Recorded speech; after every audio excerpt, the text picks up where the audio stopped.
John Burrows has been working with the Atlantic Salmon Federation for 20 years, so he's obviously on the side of the fish, but he also has a lot of experience with dams, big and small. So that's why I tracked him down in Brunswick, Maine. Hello. Hi, Ellen. Now, we often think of dams, by we, I mean people who don't think about dams a lot, but we often think of dams as the thing that help fuel 20th century and even 19th century progress, turning a grits mill and maybe even stocking them with fish. But we've turned around that in about the past 75 years, that dams have a finite life. They may have outlived some of their usefulness. They do deteriorate. So tell me your perspective on them. No, thank you. I think you're absolutely right. There's been a great recognition, particularly I'd say over the last 25 to 30 years in particular, that dams, while they have a lot of benefits historically and currently in terms of renewable power generation, jobs and other stuff, there's actually a very negative side to dams. And that's actually, that recognition, if you look at historical records, actually goes way back. We go back to colonial times when the first dams in North America were constructed. There was recognition at that time from native peoples as well as a number of colonists that building dams interrupted these great spring fish migrations that we saw. Oftentimes, though, it was the dams, the dam owners, whether it was for mills, for timber, textiles, grist mills and the like, they would win out. And over time, as we got better at building dams, we saw many, many more being constructed, not just on our tributaries, but on the main stems of our rivers. It got to the point that by the mid-1800s, every large river up and down the eastern seaboard, in the US and Canada, was dammed up. Some watersheds had hundreds and hundreds of dams, all serving some form of economic purpose. I'd say over the past, generation or so, a lot of those dams were kind of modified maybe 100 years ago to produce hydropower. And a lot of these dams were not rebuilt really in any way. They weren't very efficient. And as modern environmental laws have come into effect, requiring things like fish passage or mitigation for impacts on habitat, on water quality, it's become clear that to kind of meet these modern standards that we all expect, that a lot of the dams out there on the landscape simply don't make any sense economically when you account for the true costs in terms of the environment, social impacts, and everything else. Well, now, just before we get to that, you mentioned that there was some skepticism very early on in so-called settler times about the damage to fish. But I thought fish ladders and fishways and other fish things allowed fish to coexist with dams fairly well. Am I wrong? You're wrong and right. A lot of it depends on the species of fish that you're talking about, and also it really matters about how many dams there are in a given watershed.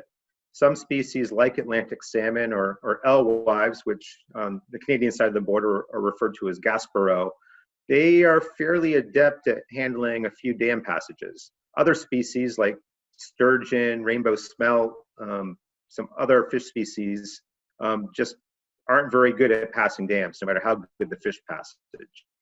So what we find is that each species has its own abilities and can maneuver past maybe one fishway or a couple of fishways, but you start to have a lot of dams on your rivers and the cumulative impacts from each dam adds up.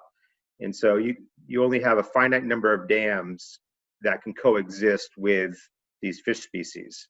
Well, and so, and all of us about my age who've watched old Walt Disney documentaries remember salmon fishing swimming upstream and leaping feet into the air. But I guess if there are 3 or 4 dams in the way, they get tired. No, absolutely. And the thing too with fishways, even the best designed fishway that can pass a lot of those species is going to have problems.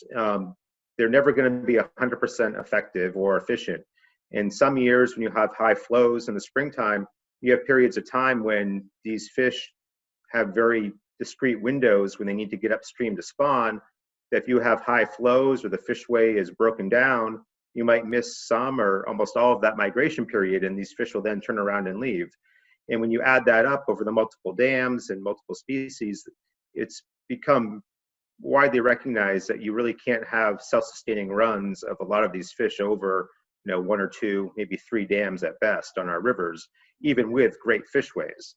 So that's where the need to kind of balance, the really productive hydropower dams with the ones that are not at all efficient, and you have greater benefits from fisheries, from recreation, and other values, is kind of driving that rebalancing on our rivers that we're seeing in Maine and across the U.S. and parts of Canada.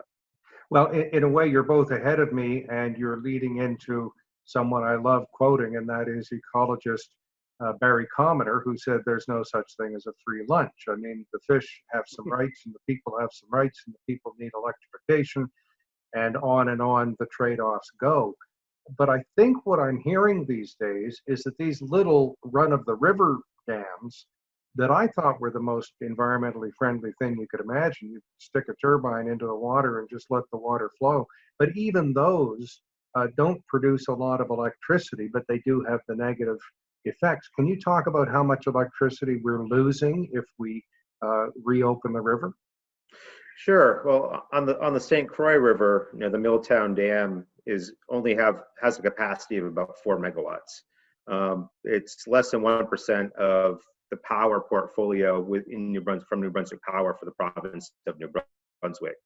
That can easily be replaced by increasing power generation in other dams in the province, or, which is increasingly the case, doing solar power, doing wind turbines, doing other things. Solar in particular over the past decade has really taken off. It's become very cost competitive with hydropower, and does not have the impacts on the environment that these dams do. But you're right, typically a small run-of-river dam with a good fish passage is one of the things that we prefer the most, and what we would like to have on our rivers. The problem is, in the Northeast, we have a lot of these dams very low in the watershed, and many of them have very poor fish passage, or some of them don't even have fish passage at all. And so oftentimes it's these smaller dams that have a much larger impact because they're blocking access to entire watersheds. And we have a lot of those types of dams that are out there that are generating a few hundred kilowatts, maybe a megawatt of electricity, but are having huge impacts, versus there are some very large storage dams, way upriver, that are generating a vast amount of hydropower, at least here in Maine, and they are far above the range of most of these fish species. And those dams, even though they're not run of river, they provide other benefits for whitewater recreation and paddling and other things. And you can have just small tweaks at some of those dams in terms of more efficient turbines to make up for a bunch of these smaller dams coming out and regaining, access to a whole lot of habitat for a whole bunch of different fish species. Most organizations, and frankly, most people, look at cash in hand, money in the pocket, debt on the credit card, and they do their own little calculation. But none of us are very sophisticated in what's called full life cycle economic cost of something. Cradle to grave stewardship is a term that's used. I think in Germany, if you're going to make something, including a car, you have to have a plan to recycle all the materials in that car. So have you really taken a look at not only the loss of those kilowatt hours, which are small, I grant you, but the cost of decommissioning the dam, opening up the river, and then the benefit or potential benefit of tourism, of fish, of wildlife, recreation? Have you looked at that like in a really sophisticated and complete fashion? Yeah, that's a great point. I think that's an area where kind of the economics hasn't really caught up yet, and there's a lot of work which is about to begin here in Maine, kind of looking at some of those things, looking at some of the long-term benefits from some dam removals that happened, 10 or 20 years ago, to actually look at what the costs were, the loss of hydropower, but then looking at the benefits that accrued from water quality improvements, fisheries and wildlife, recreation, looking at property values along former impoundments. We tend to have on the St. Croix, we've got a pretty good understanding of what the increase in fish, particularly with Gaspereau, would be by opening up the river. We're talking about a run that could exceed 20 million fish, which would be far and away the largest run in North America. And that many fish would produce tens and tens of billions of juveniles, which would then feed pretty much everything in the freshwater down to the estuary, out into Passamaquoddy Bay and the Gulf of Maine, that whole big region. And these fish, the Gaspereau, are really a keystone ecological species that feeds a lot of our commercial fish species in the Gulf, a lot of valuable species like whales, porpoises, kind of everything that's out there that either has a commercial fishery aspect or important recreational fish species or other species that we really care about with whales and everything else. And so creating a run that big is going to have huge trickle down effects in terms of recreational fisheries and commercial fisheries. And also there's the commercial harvest of those fish, which is really important for local folks, both local folks within the First Nation, but also commercial lobstermen everywhere have a shortage of bait, and Gaspereau are one of the most preferred baits in the lobster industry. So we have the ability to create, a self-sustaining, very large source of local bait instead of bait being shipped in from halfway around the world, which it is currently being done. Well, John Burrows, 20 years with the Atlantic Salmon Federation. I was just going to bring up the so-called whale in the room when you brought it up. There's a British academic whose name I forget who said, I'd rather have a really good guess about something that's going to happen than the definitive statistic on something that won't. So let me take a guess and see what you think of it. Both New Brunswick and Newfoundland have used the whale as a symbol in their tourism campaigns, and whale watching is a thing from land and also on boats. So if these fish are going to feed whales, my guess is that could either sustain or support more tourism. What's your view? No, I think that's the case. And these are things that, don't happen overnight. And so I think we're looking, many decades down the line to have these ecosystem impacts. And so when you are feeding things, these kind of large charismatic species, some of which are actually, endangered or threatened, you really are benefiting, those species, but also having those secondary impacts for tourism, ecotourism, and the like. In addition, when you have that many fish, when you can attract things like tuna, ground fish like haddock and cod, which feed on these fish, as well as striped bass and bluefish, you are supporting, really vibrant recreational fisheries in the near coast environment. And historically, before our rivers were dammed or before they were completely dammed, we had a lot of populations of brown fish that would come in to the near shore environment in the summertime when alewives were leaving. And you could, hand line cod and haddock up and down the coast of Maine during that time. And that just doesn't exist anymore. And that's really tied directly to the loss of all this biomass that our rivers and lakes used to produce. And so that's really what we're trying to bring back is a bit of that history, of that ecology that existed 300 and 400 years ago when we talked about our rivers being silver with fish in the springtime. They literally were. And places where we've removed dams on rivers, across the Northeast, and particularly here in Maine, we've really seen a resurgence in these sea-run fish populations. And we have places where people are going now where the fish hold up, or where there's a small dam on a tributary with a fishway, and you can actually see these river herring in the tens or hundreds of thousands, which is something that 20, 30 years ago you could not find anywhere in Maine. So there's a tourism industry in the springtime growing, just built around going and looking at these fish, and then the wildlife that's feeding on them at the same time. It's funny what comes to mind in the middle of a conversation like this, but I honeymooned in Newfoundland and never will forget jigging for cod. And that is, I don't know if you've done it, but putting a great big hook in the ground and just pulling it straight up. And there are so many cod, you get one. And Yeah. I can't imagine having a fond memory of honeymooning and going looking at a dam. Although I did enjoy looking at the Hoover Dam when I was in the Western U.S. Let's move on to something else, and I just want to see if you've encountered these issues. I didn't realize that dams are also potentially dangerous. There have been dam failures. There have been, I'm guessing, hundreds of people killed.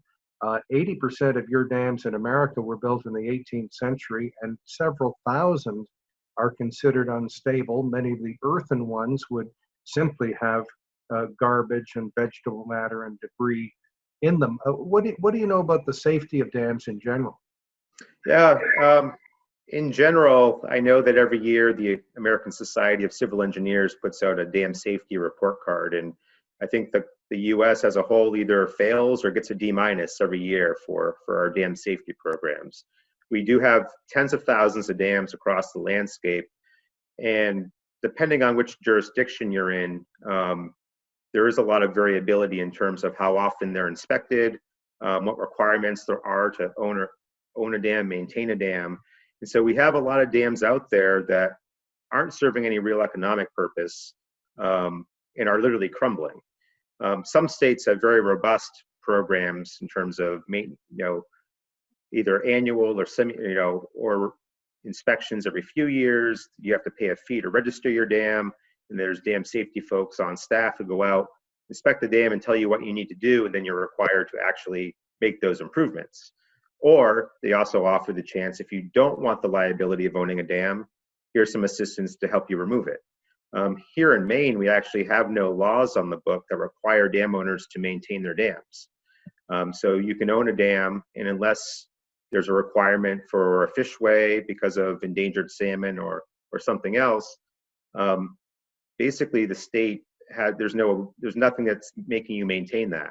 And so there are a lot of dams out there that are literally falling apart, and unless it become an issue for like camp owners on a lake, where if that dam blew out and then suddenly they're looking at not having lakefront access anymore, then it could become an issue.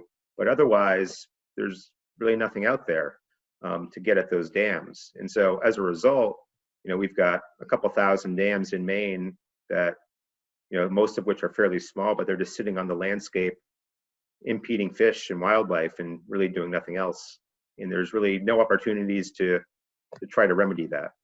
Well, and what we all should have done with stimulus money in 2008, or the kind of stimulus money we're doing now, is a whole other interview. However, let me just say that since you've been on the job for about 20 years and I've been on it for about 20 minutes, there must have been something I should have asked you that I didn't. So I'm going to give you the last question and answer. Oh boy, that's a tough one. Turning the tables around.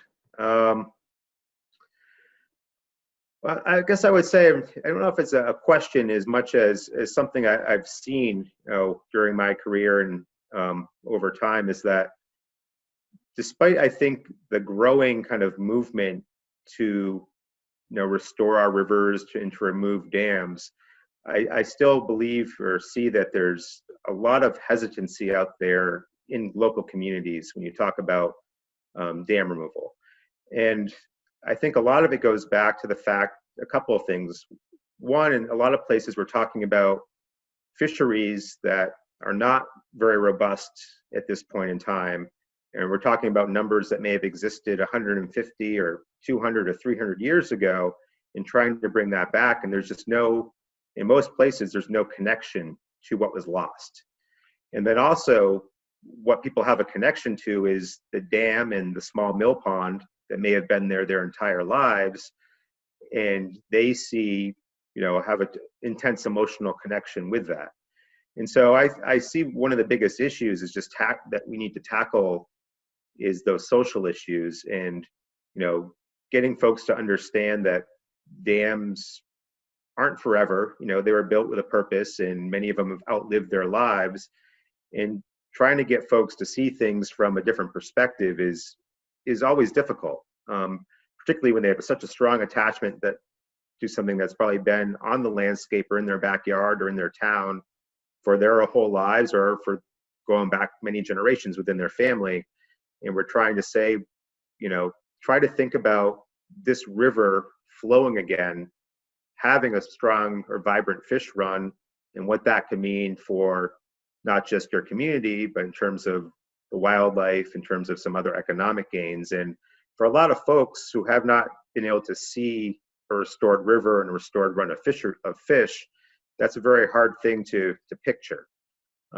Versus you can go out west, Pacific Northwest, British Columbia, Alaska, and still see, or even some parts of the Maritimes or Labrador, Newfoundland, and where we haven't lost these fish. You can see good runs of salmon still, or other things, but a lot of places we've lost that, and we don't really have a good sense of the magnitude of what we've lost over time.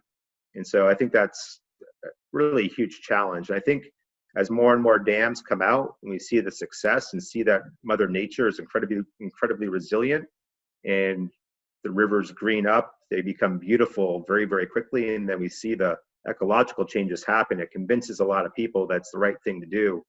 But it is slow, at least in terms of human timescales. In terms of the geologic timescales of our river, I think we've come a long ways in the past 25 years or so, but there's still quite a ways to go. Well, I guess we need to think of the old swimming hole as the whitewater rafting river, or some Right. other usage. John Burrows, thank you very much. Good question and good answer, if I may say. Next time you can interview me. We don't roll credits here on YouTube, but let me just point out to everyone watching that the fantastic picture behind you, the photo credit, is John Burrows. Good work. Well, thank you.